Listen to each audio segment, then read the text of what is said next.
A very good morning to all. आज हम historical research के बारे में पढ़ेंगे। I am a student of M Ed and my name is Sakshi. So let's start with historical research.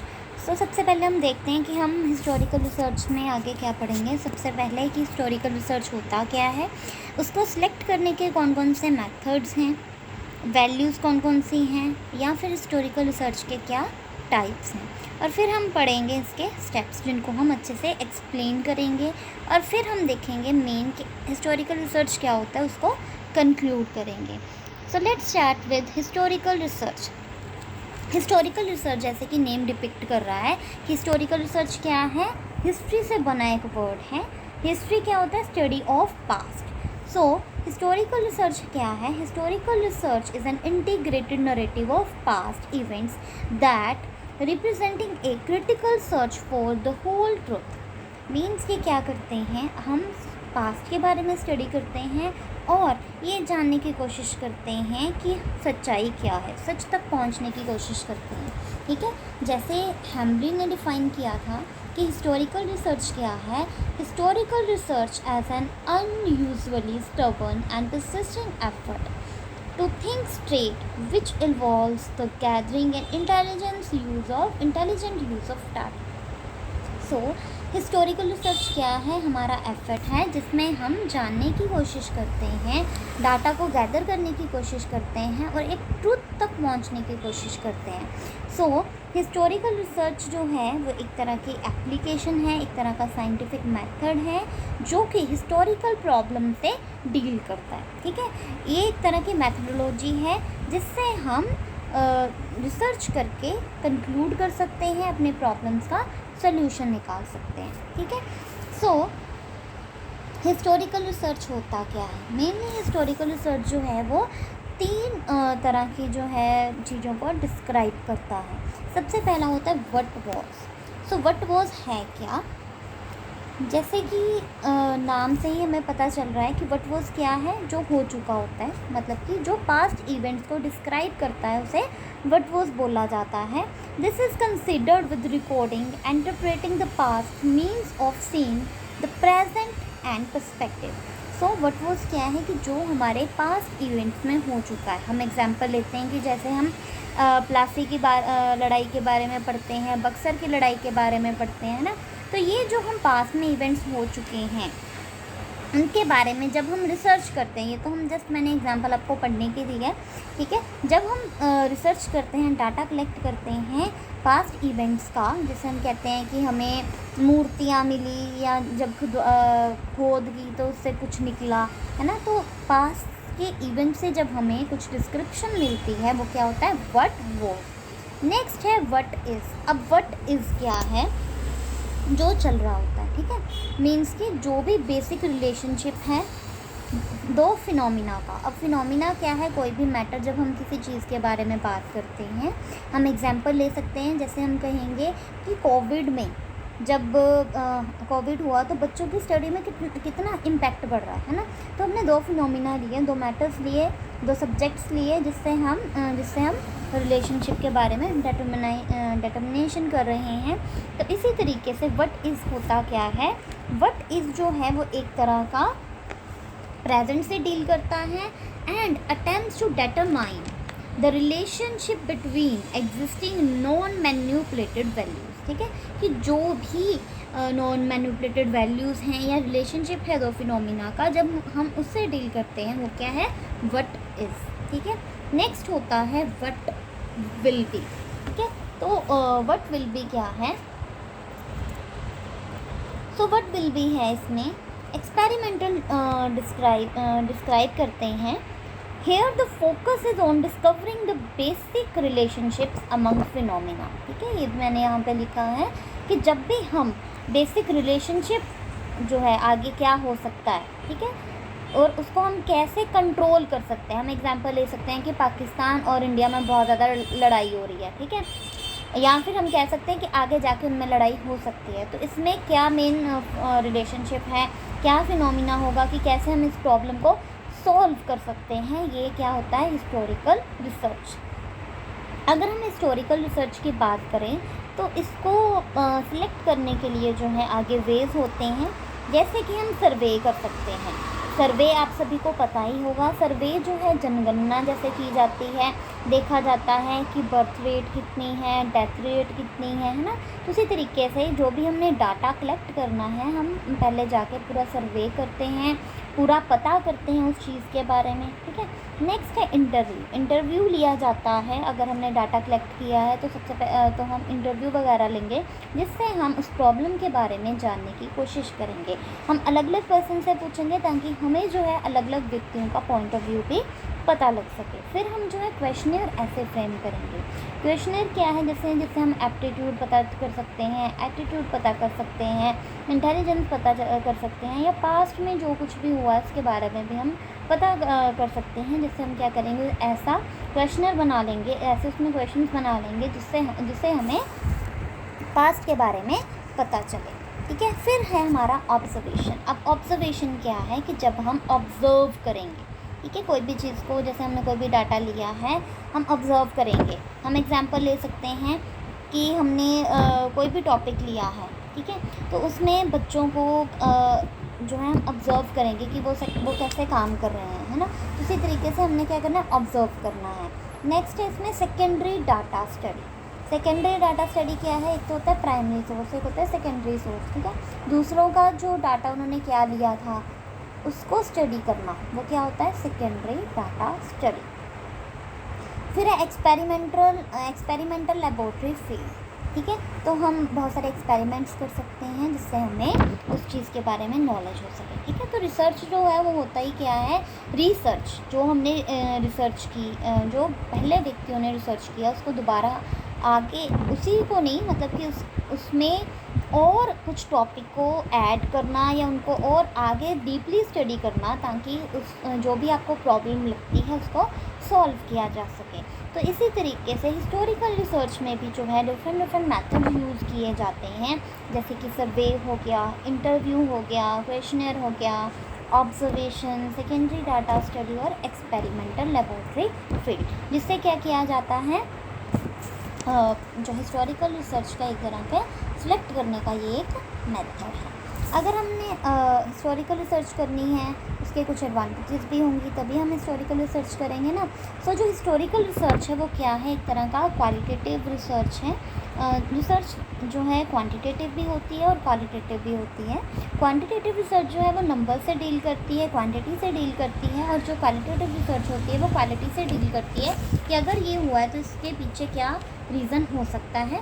So historical research की main values क्या हैं, अब हम इसके बारे में देखेंगे। सो सबसे पहली जो वैल्यू है इसकी, अगर हम बात करें, सबसे पहली है it help avoiding mistakes of the past.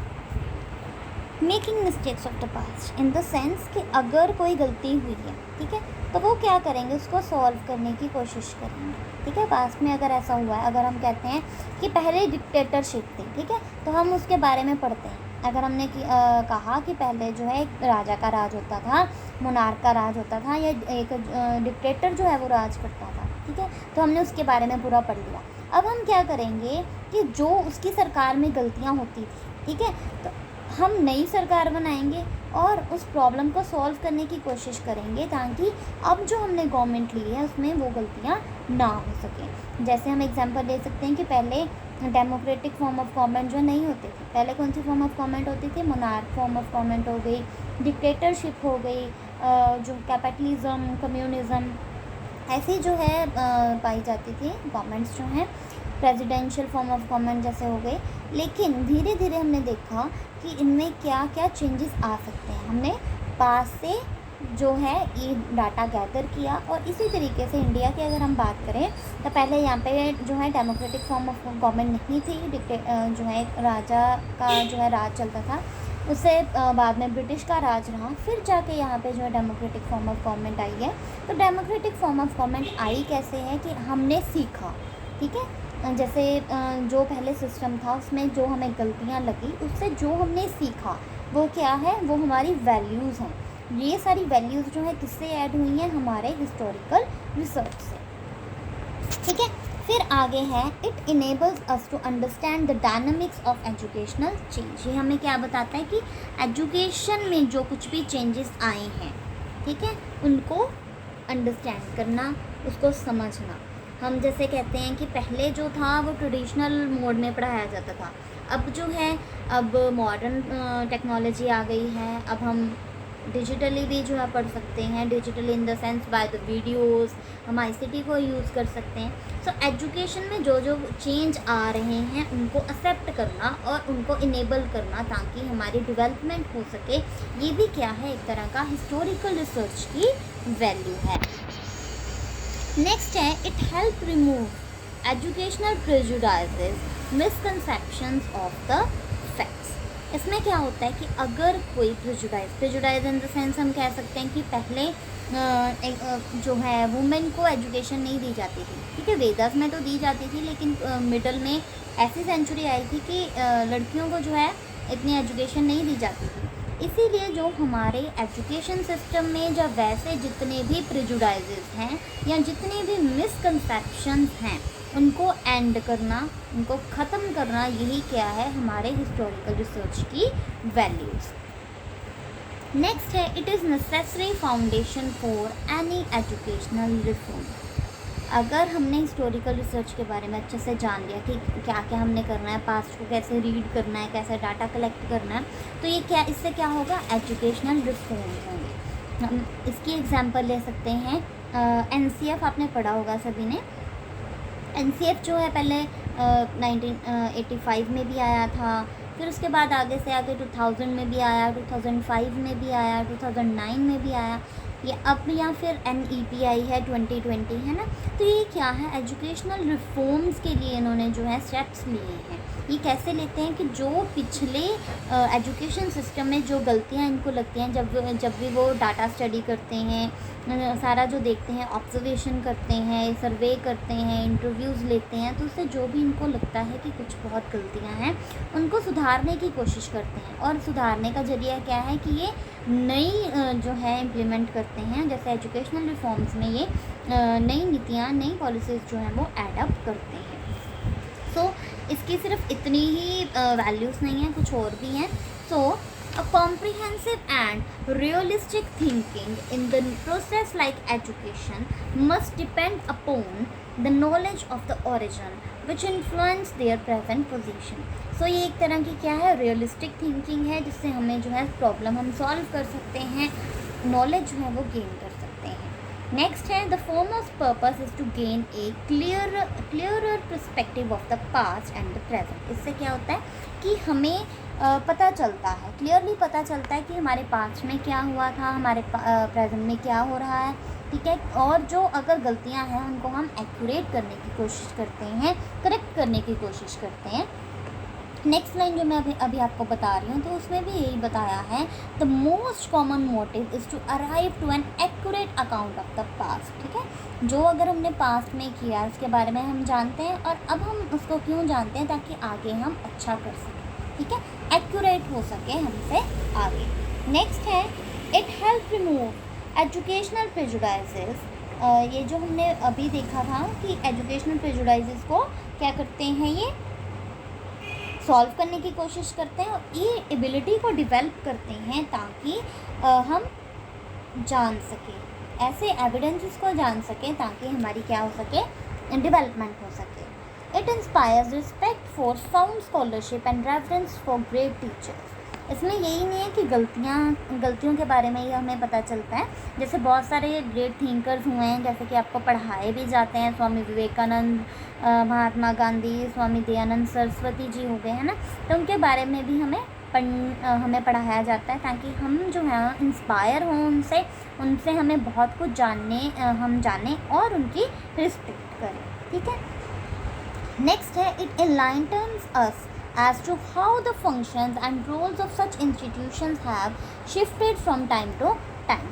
और जैसे अभी मैंने आपको बताया था, समझाया था कि जो NCF आई है या फिर जितनी भी पॉलिसीज़ आई थी पहले से, 1986 की NEP, 1968 की NPE, है ना। तो आगे से आगे जो भी आती रहती हैं पॉलिसीज़ आ गई, उनमें क्या चेंजेस आते हैं, उनकी वैल्यूज़ क्या क्या हैं, उनसे हमें जागरूक कर पाता है। तो ये इसकी वैल्यूज़ हैं जिससे हमें पता चलता है और हम क्या कर सकते हैं और इम्प्रूव कर सकते हैं। नेक्स्ट है टाइप्स ऑफ हिस्टोरिकल रिसर्च। अब हम इसके बारे में जानेंगे कि हिस्टोरिकल रिसर्च की कितने टाइप्स होती हैं। ठीक है, तो हिस्टोरिकल रिसर्च जो है वो सबसे पहले हिस्टोरिकल रिसर्च की अगर हम बात करें तो वो होता है बिब्लियोग्राफिक रिसर्च। अब ये बिब्लियोग्राफिक रिसर्च क्या होता है? बिब्लियोग्राफिक रिसर्च जो है बिब्लियोग्राफी से लिया गया है। बिब्लियोग्राफी क्या होता है कि अगर हम किसी भी राइटर के बारे में, उसके थॉट्स के बारे में, उसकी बायोग्राफी के बारे में पढ़ते हैं। ठीक है, so it aims at determining and presenting truthfully the important facts about the life, character and achievement of important educators। जितने भी एजुकेटर्स हुए हैं उनके बारे में, उनकी लाइफ कैसी थी, उनका करेक्टर कैसा था, उनकी अचीवमेंट्स क्या क्या थी, ये सब जो है हमें बिब्लियोग्राफिक रिसर्च में पढ़ाया जाता है। नेक्स्ट है लीगल रिसर्च। अब ये लीगल रिसर्च क्या है? लीगल रिसर्च जो है,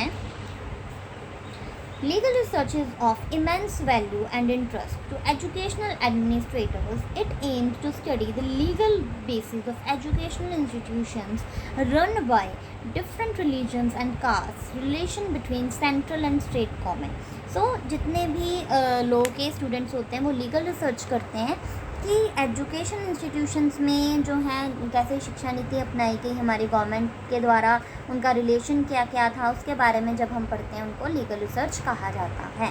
फिर है study the history of ideas. अब जब हम आइडियाज़ के बारे में पढ़ते हैं वो क्या है? हम किसी भी राइटर के बारे में पढ़ रहे हैं, जैसे हम अरविंदो घोष के बारे में पढ़ रहे हैं, हाना आरेंट के बारे में पढ़ रहे हैं, तो उसके आइडियाज़ के बारे में हमें पता चलता है कि उनकी क्या सोच थी। ठीक है, हाँ, जैसे कि आप फिलोसफी में आपने पढ़ा होगा आइडियलिज्म, रियलिज्म, प्रैग्मेटिज्म, तो ये भी एक तरह से क्या है, हमें उनकी चीज़ के बारे में पता चलता है। इन द सेंस हम ऑब्जर्व करते हैं कि उन्होंने क्या बताया। जैसे नेचुरलिज्म में नेचर के बारे में बताया गया, आइडियलिज्म में आइडिया के बारे में बताया गया, तो उनमें मेन आइडिया क्या था। ठीक है, उससे हमें पता चलता है। So study the history of ideas. In this ideas involve the tracing of major philosophical और scientific thoughts from their origin through their different stages of development. It also aims at tracing the changes in popular thoughts and attitudes over a given period of time। कि जो भी popular thoughts थे, जैसे हम कहते हैं Socrates हो गया, अरिस्टोटल हो गए, जो इनके जो व्यूज़ थे उनके बारे में जब हम पढ़ते हैं वो भी एक तरह का क्या है, study of history of ideas. अब अगला जो है वो क्या है, study of history of institutions. ठीक है, so study of history of institutions और ऑर्गेनाइजेशन क्या है? जब भी हम स्टडी करते हैं किन के बारे में, इंस्टीट्यूशंस के बारे में, studying the history of some prominent schools, universities and other educational institutions also provide numerous problems for significant historical research। When studying such history, the same general method applies as for the study of an educator's life। कि जितने भी institutions हैं उनमें किस तरीके के से पढ़ाया जाता था। अगर हम एग्जांपल लें, हम देखते हैं कि तक्षशिला में कैसा पढ़ाया जाता था। हम कहते हैं ना कि तक्षशिला जो है वो बेस्ट स्कूल माना जाता है, तो हम क्या कहते हैं, ऑर्गेनाइजेशंस में किस तरह की स्टडी करवाई जाती है, वो भी एक तरह की हिस्टोरिकल रिसर्च जो है मानी जाती है। फिर जो भी सोशल इश्यूज़ आते हैं वो भी एक तरह का हिस्टोरिकल रिसर्च ही होता है। जैसे हम डॉरी सिस्टम हो गया, सती प्रथा हो गई। ठीक है, अलग अलग थिंकर्स ने जो सोचा, जो भी इश्यूज़ थे, वो भी एक तरह के जो है हिस्टोरिकल रिसर्च में ही आता है। नेक्स्ट है सोशल मूवमेंट्स। जैसे सोशल मूवमेंट्स चलाए जाते हैं, हम एग्जांपल ले सकते हैं, चिपकू मूवमेंट हो गया, वो क्यों चलाया गया था, है ना, उसके रेफर से आगे रिज़ल्ट क्या आया। इसी तरीके से in historical research study of specific individual, हम जैसे किसी भी इंडिविजुअल की भी स्टडी कर सकते हैं। हम टैगोर पे स्टडी कर सकते हैं कि उनका एजुकेशनल इम्प्लीकेशन क्या थे, है ना, एजुकेशनल इंस्टीट्यूशंस जो हैं उनमें क्या क्या पढ़ाया जाता था पहले। हम ये भी स्टडी कर सकते हैं कि पहले ट्रेडिशनल जो सिस्टम है वो वहाँ किस तरीके से पढ़ाया जाता था और मॉडर्न सिस्टम में किस तरीके से पढ़ाया जाता है। तो ये भी एक तरह से हमारी हिस्टोरिकल रिसर्च की ही टाइप है। नेक्स्ट है exploration of relationship between events. अब हम क्या करते हैं कि जो भी हमारे डिफरेंट इवेंट्स हुए हैं उनको एक्सप्लोर करने की कोशिश करते हैं। As historical research is the research of our past, it explore the relationship between events. ठीक है, जैसे जो भी हुआ, हम एग्जांपल ले सकते हैं कि वर्ल्ड वॉर 1 हुई थी, वर्ल्ड वॉर 2 हुई थी, इस इवेंट्स के होने के क्या कारण थे, है ना, हम रिसर्च कर सकते हैं ये सब भी। नेक्स्ट है सिंथेसिस ऑफ डाटा। अगर हमने ये सारी स्टडी की है तो हम क्या करेंगे, डाटा को कलेक्ट करेंगे, उसको सिंथेसाइज करेंगे, फिर उसको इंटरप्रेट करेंगे। ठीक है, जो मैंने अभी बताया, री इंटरप्रिटेशन ऑफ पास्ट इवेंट्स। ठीक है, तो हम उनको री इंटरप्रेट करने की कोशिश करेंगे, जो भी पास्ट इवेंट्स हुए हैं उनको एक्सप्लोर करने की कोशिश करेंगे, और अगर हमें कोई प्रॉब्लम लगती है और उसको हम सॉल्व करने की कोशिश करेंगे। नेक्स्ट है टेक्निक्स। टेक्निक्स भी एक तरह का टाइप ही है हिस्टोरिकल रिसर्च की। सो historical research is based either on document और रेलिक्स।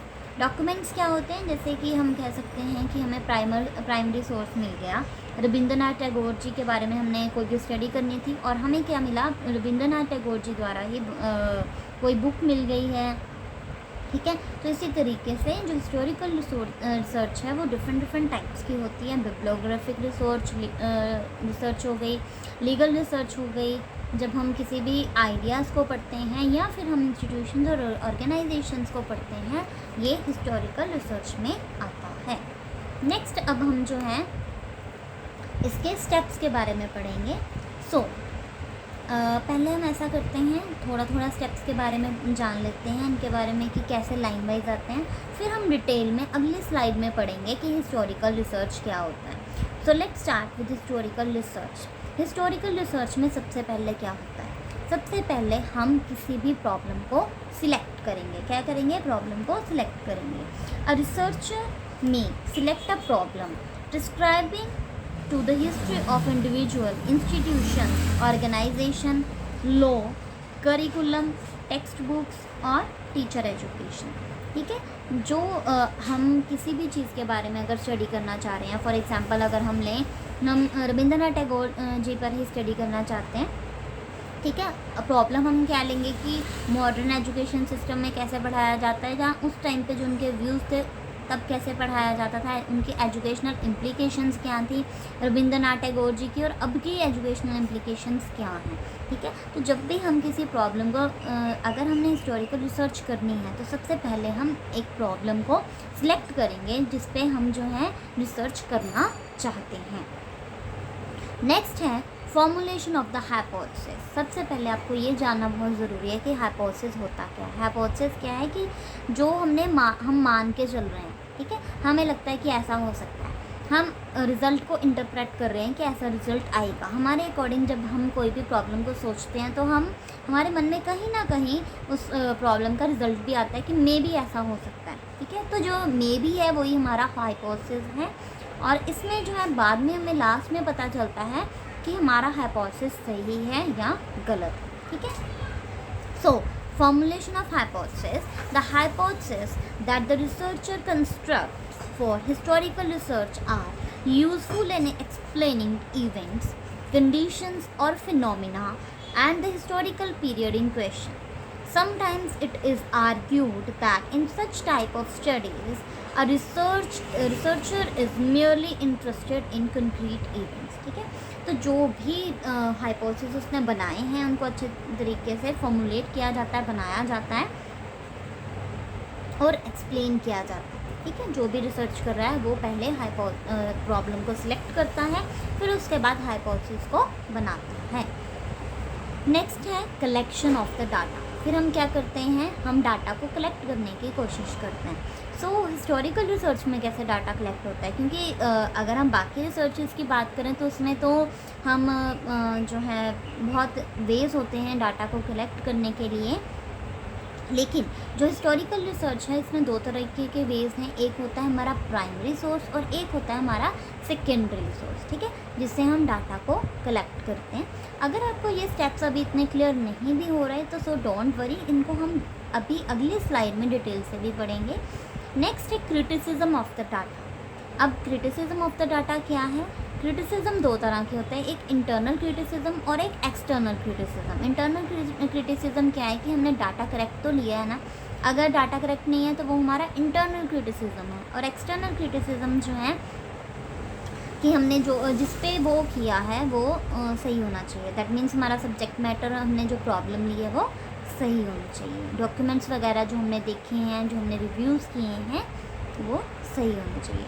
नेक्स्ट है इंटरप्रिटेशन ऑफ द रिजल्ट। अब हमने पहले सिलेक्ट की थी प्रॉब्लम, फिर हमने हाइपोथेसिस भी बना लिया, फिर हमने डाटा को अब कलेक्ट भी कर लिया है, फिर हमने डाटा को क्रिटिसाइज भी कर लिया। अब हम क्या करेंगे, हम किसी न किसी एक नतीजे पे पहुंचेंगे और अपने अकॉर्डिंगली जो है, जो हमने प्रॉब्लम सोची थी उसका रिजल्ट निकालने की कोशिश करेंगे, उनको इंटरप्रेट करेंगे। ठीक है।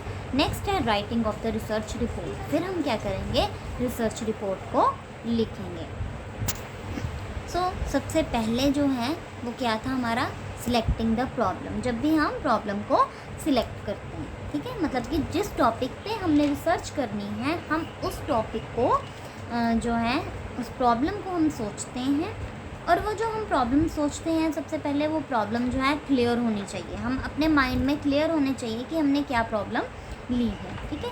नेक्स्ट है हमारा, the problem should be significant. अगर हमने जो भी प्रॉब्लम ली है, अगर वो सिग्निफिकेंट नहीं, सही नहीं है, अनक्लियर है, वेग है ना, तो उसका कोई भी फ़ायदा नहीं है। हमने ऐसी प्रॉब्लम लेनी है जिसको हम अच्छे तरीके से, अच्छे वे से सॉल्व कर सकें।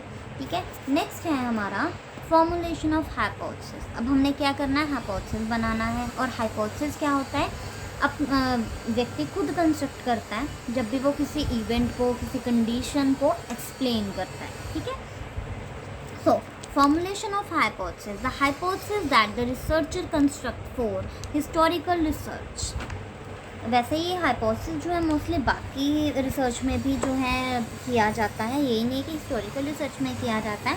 सो it is useful in explaining events, conditions or phenomena if the historical research in question.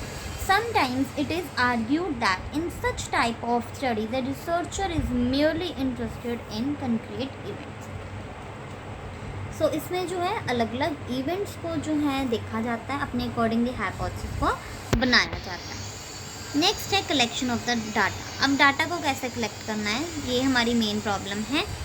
Primary source क्या होता है, अगर हमने डाटा को कलेक्ट करना है तो उसके दो वेज होते हैं, एक होता है प्राइमरी सोर्स और एक होता है सेकेंडरी सोर्स। अब प्राइमरी सोर्स होते कौन से हैं और प्राइमरी सोर्स क्या है। प्राइमरी सोर्स जैसे अगर आपने किसी व्यक्ति के बारे में जानना है, ठीक है, आपने सपोज करो रविंद्रनाथ टैगोर के बारे में जानना है और आप रविंद्रनाथ टैगोर जी के ही बुक को पढ़ रहे हो, उनके द्वारा लिखी हुई बुक को, जो बायोग्राफी है, उनकी ऑटोबायोग्राफी है, सॉरी, उसको पढ़ रहे हो। ठीक है। तो वो एक तरह का प्राइमरी सोर्स है। ठीक है। जैसे मैंने कोई चीज़ आपको बतानी है, मैं खुद बता रही हूँ, वो प्राइमरी सोर्स है। और सेकेंडरी सोर्स क्या है, जैसे आपको किसी और ने चीज़ बताई। ठीक है। जैसे मैंने जो बतानी थी आपको किसी और ने बताई। हम कहते हैं ना कि जो फोकलोर चल रहे हैं या जो आपको लोरी वगैरह सुनाई जाती है, वो आपकी दादी को आपकी जो है बुआ, आपकी दादी जो है बुआ को सुनाती थी, आपकी बुआ जो है आपको सुनाती है ना। तो इसी तरीके से ये प्राइमरी सोर्स में आता है। वो सेकेंडरी सोर्स में आता है, जो कोई और सुनाता है। सॉरी, प्राइमरी सोर्स क्या क्या होते हैं। प्राइमरी सोर्स जो है वो फर्स्ट हैंड इन्फॉर्मेशन होती है। ठीक है। जिससे भी वो व्यक्ति जो है वो खुद उससे कनेक्टेड होता है, उससे खुद एसोसिएटेड होता है। ठीक है। जो भी टूल्स, वीपन्स, पिक्चर्स, पेंटिंग्स जो हैं वो ली जाती हैं, वो सेकेंडरी सोर्स पे नहीं, प्राइमरी सोर्स पे ली जाती है। ये पर्सनल रिकॉर्ड भी हो सकता है, ऑफिशियल रिकॉर्ड भी हो सकता है, ओरल टेस्टिमनी भी हो सकती है, पिक्चर्स वगैरह हो सकती हैं। ठीक है। या कुछ रिमेन्स हो सकते हैं। ठीक है। जो पर्सनल रिकॉर्ड्स हैं, अगर हम उनकी बात करें तो पर्सनल रिकॉर्ड्स में जो हैं सर्टिफिकेट्स आ सकते हैं, डायरीज़ आ सकती हैं, ऑटोबायोग्राफीज़ आ सकती हैं। और अगर हम ऑफिशियल रिकॉर्ड्स की बात करें तो ऑफिशियल रिकॉर्ड में लेजिस्लेटिव, जुडिशरी, एग्जीक्यूटिव आ सकते हैं। ऑरल टेस्टिमनी की बात करें, जो भी सेरेमनीज़ होती हैं, हमारे फैमिली स्टोरीज़ जो हैं या इवेंट्स हैं, जो भी आई विटनेस हैं, ठीक है, वो सब जो हैं वो ऑरल टेस्टिमनी में आते हैं।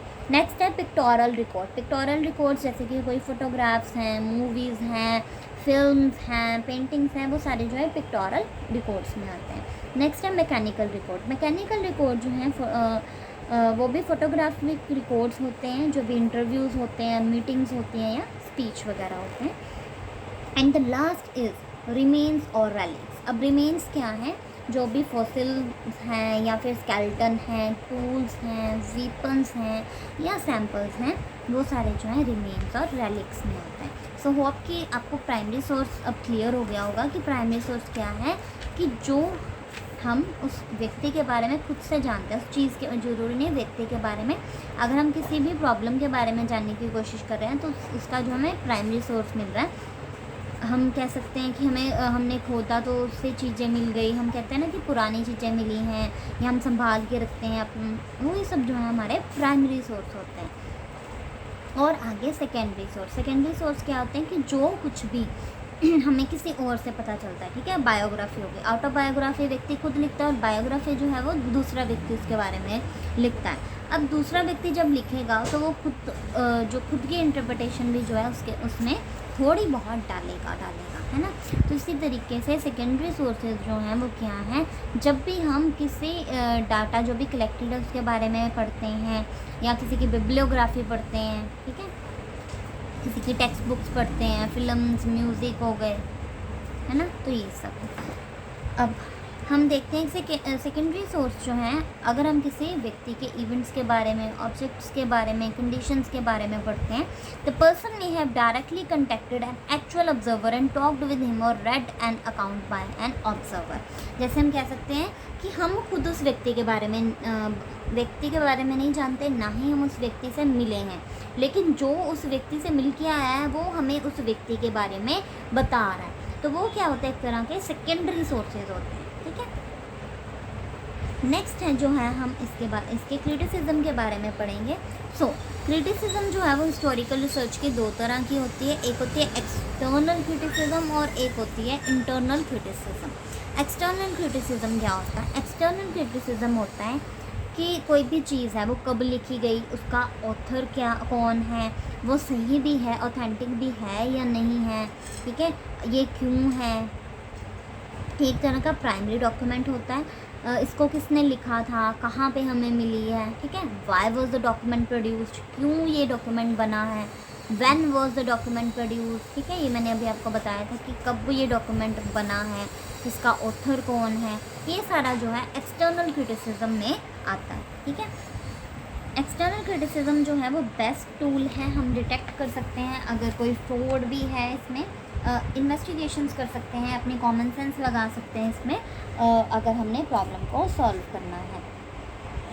जो हमारी एक्सटर्नल क्रिटिसिज्म है उसको लोअर क्रिटिसिज्म भी कहा जाता है, और ये क्या करती है, जो ऑथेंटिक है कि नहीं, ऑथेंटिसिटी और रियलनेस, जुनीनेस को जो है देखती है कि कोई भी चीज़ है वो रियल होनी चाहिए और ऑथेंटिक होनी चाहिए, वैलिड होनी चाहिए। नेक्स्ट है हमारा इंटरनल क्रिटिसिज्म। एक्सटर्नल में जो है लैंग्वेज भी देखी जाती है, ऑथर ने कौन सी लैंग्वेज यूज़ की है। नेक्स्ट है हमारा इंटरनल क्रिटिसिज्म। इंटरनल क्रिटिसिज्म को भी हम प्राइमरी डॉक्यूमेंट भी बोलते हैं। तो मेन इसमें जो है देखा जाता है कि आई विटनेस कौन कौन से थे, कब वो चीज़ लिखी गई है, क्यों, पहले था ना कब लिखी गई है, अब ये क्यों लिखी गई है, इसकी कंसिस्टेंसी कितनी है, इसका मेन मतलब क्या है, ठीक है। वॉज द राइटर कॉम्पिटेंट, कि जिस राइटर ने ये बताया है वो मतलब कॉम्पिटेंट था, वो लिख सकता था, इतना कैपेबल था, अनबायस तो नहीं था, ऑनेस्ट था, ठीक है। ये सारे फैक्ट्स जो हैं इसमें देखने होते हैं। नेक्स्ट है how long after the event did he make a record of his testimony. अब अगर हम उसी टाइम पे हमने सुना और फटाफट से लिख दिया तो हम अच्छा लिख पाते हैं ना, जो उस व्यक्ति के व्यूज़ होंगे लिख पाएंगे। अगर वो व्यक्ति जो है 4-5 दिन बाद लिखे तो वो जो है थोड़ा बहुत भूल जाएगा और अपने व्यूज़ भी जो है ऐड कर देगा। तो इसीलिए उसके ऑथेंटिसिटी को चेक करने के लिए, कंसिस्टेंसी को चेक करने के लिए, उसके मीनिंग को चेक करने के लिए क्या किया जाता है कि देखा जाता है कि कितनी देर बाद उसने वो रिकॉर्ड दिया, ठीक है। आई हैव ही able to remember what happened actually, ठीक है, क्या उसको पता है कि सच में हुआ क्या था। कई बार क्या होता है कि हम कह देते हैं हमें पता है, लेकिन हम कुछ जो है थोड़ा बहुत अपने से जोड़ देते हैं, तो ऐसा कुछ नहीं होना चाहिए। वहाँ पे जो हुआ है हमें वही पता लगना चाहिए। जैसे हम 1947 का जो हमारी इंडिपेंडेंस हुई थी उसके बारे में हमें तो नहीं कुछ पता, लेकिन हम क्या करते हैं अपने एंसेस्टर्स के से पूछते हैं और वो भी जो है जो हुआ होता है उसकी नॉलेज हमें प्रोवाइड करते हैं। और अगर वो ऑथेंटिक है, ठीक है, तो वो ठीक है। अगर ऑथेंटिक नहीं है, थोड़ी बहुत जो है अपनी तरफ से है, तो वो क्या हो जाता है, इंटरनल क्रिटिसिज्म हो जाती है उसकी, ठीक है। इंटरनल क्रिटिसिज्म जो है वो नेगेटिव होती है एक तरह से। When the investigator tries to seek every possible reason for disbelieving the content of a document, ठीक है, कि वो डॉक्यूमेंट को बिलीव नहीं कर पाता, वही एक तरह से इंटरनल क्रिटिसिज्म होता है। The possible reason for questioning the truth of the statements may be, किस तरीके से जो है वो स्टेटमेंट को चेक कर सकता है, वो देख सकता है कि वो ज़्यादा व्यक्ति जो है वो रिलीजियस तो नहीं हो गया, उसने मतलब एक रिलीजन पे ही मोस्टली लिख दिया, प्रेजुडाइज तो नहीं था, इग्नोरेंट तो नहीं था, ठीक है।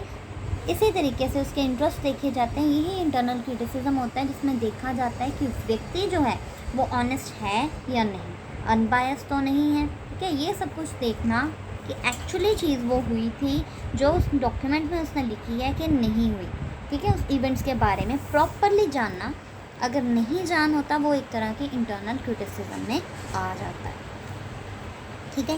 सो नेक्स्ट हम करेंगे इंटरप्रिटेशन ऑफ द डाटा। अब हमने सब कर लिया, हमने प्रॉब्लम को सिलेक्ट कर लिया, हाइपोथेसिस बना लिया, हमने डाटा कलेक्ट कर लिया, क्रिटिसिज्म कर लिया डाटा का। अब हम क्या कर रहे हैं, इंटरप्रिटेशन ऑफ द डाटा। अब डाटा का इंटरप्रिटेशन कैसे होता है, the researcher in the historical type of investigation must be very cautious while dealing with cause and effect relationship. Here his position is entirely different from a researcher of physical sciences. The ultimate goal in the historical type of research is not only to establish facts but also to determine trends which the data may suggest, to draw inferences from the data.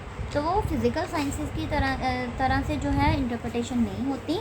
मैंने आपको पहले भी बताया था इसमें example देके कि जैसे डिफरेंट पॉलिसीज़ बनाई गई, ठीक है, हम देखते हैं कि उसमें क्या क्या अच्छाई थी, क्या क्या हम चेंज कर सकते हैं, क्या क्या बुराई थी, है ना। तो इसी तरीके से हम जो भी हमने प्रॉब्लम लिखी है उसको अपने तरीके से इंटरप्रेट करते हैं और उस प्रॉब्लम को सॉल्व करने की कोशिश करते हैं। वो क्या है, इंटरप्रिटेशन ऑफ द डाटा।